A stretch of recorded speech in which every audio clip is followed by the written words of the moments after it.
The world is a vampire sent to drain. Secret destroyers hold you up to the flames. This guy comes all the way from Chicago. He is hilarious. Give it up for Matt Bercovitz.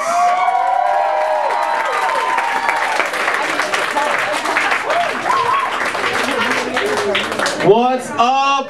Thank you guys so much for coming out. Thank you to the M-Bar for having me. Thank you for the great introduction. That was awesome. I kind of wish I could get introduced everywhere I went. I think that'd be a lot of fun. You know, like, oh, this next guy's about to order a $5 footlong. I think it would work well with the ladies too. You know, like, hey Stacy, this next guy's willing to max out his credit cards on you, and he's cool with being just friends. Oh man. Nice. I was walking around the mall today, I saw these teenage couples in love, and it frustrated me because I remembered how easy dating was back then.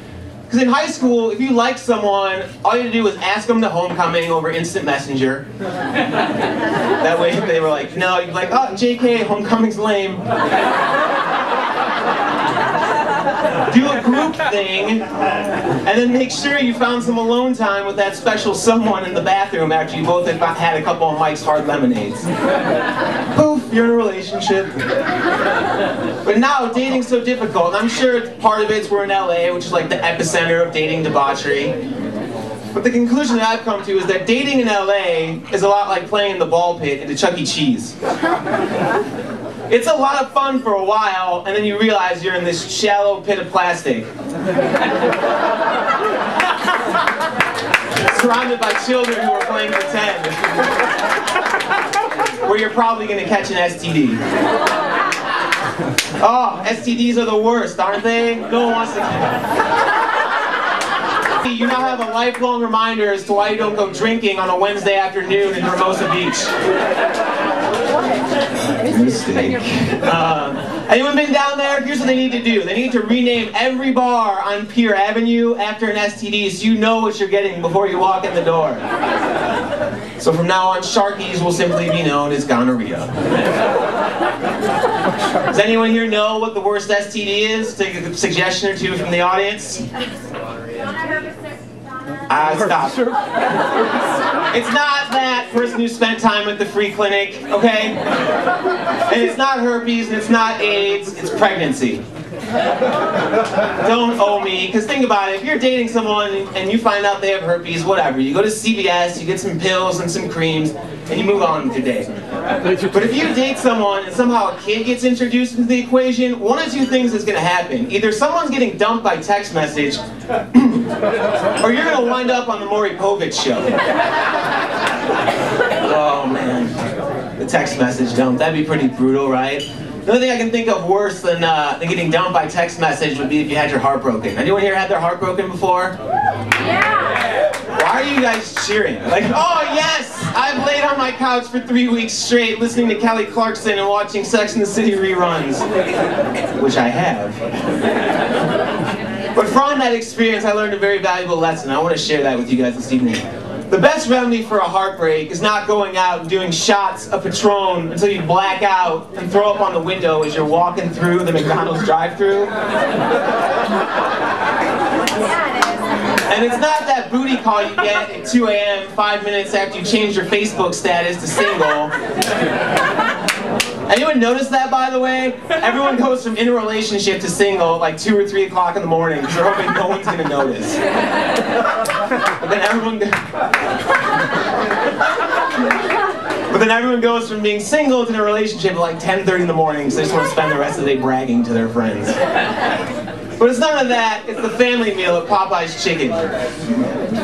Some of you are looking like, Matt, what the hell are you talking about? Let me explain. Popeye is good for two things: extreme physical pain and fear.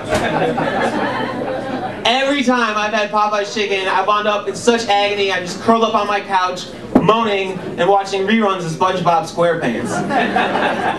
In fact, the last time I had Popeye's Chicken, it got so bad that some of you are eating, so I'm not going to tell you that story. I'll just say this. I am now one of the few people who is not homeless who's been banned from a certain Shell station bathroom. As far as the fear is concerned, I need to tell you guys a little story. The night I was excused, as I like to put it, because I refuse to admit that I was dumped.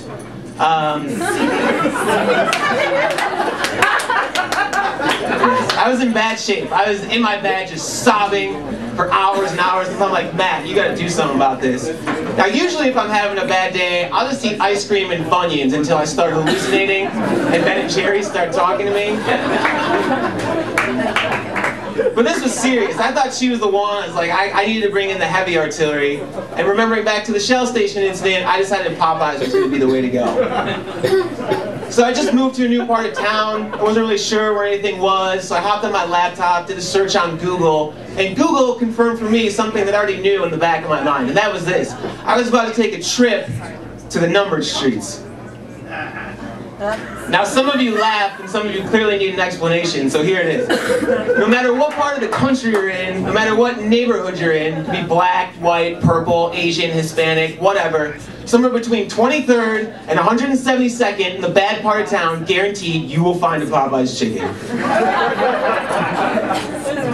So I get my directions, I hop in my car, I take off, and kind of like Tom Cruise's career, I get through the 80s and 90s, no problem.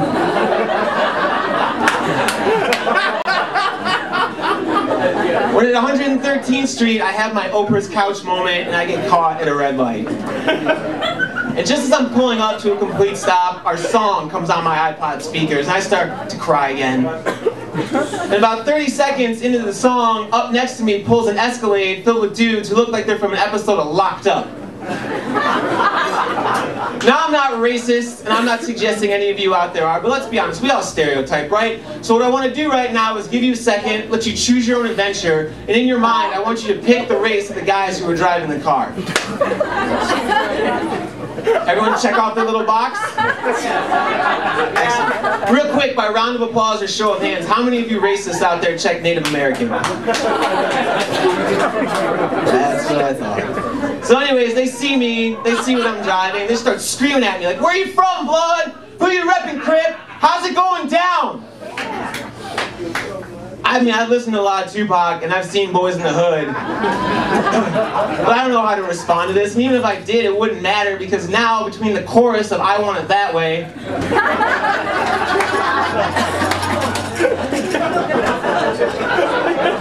thanks.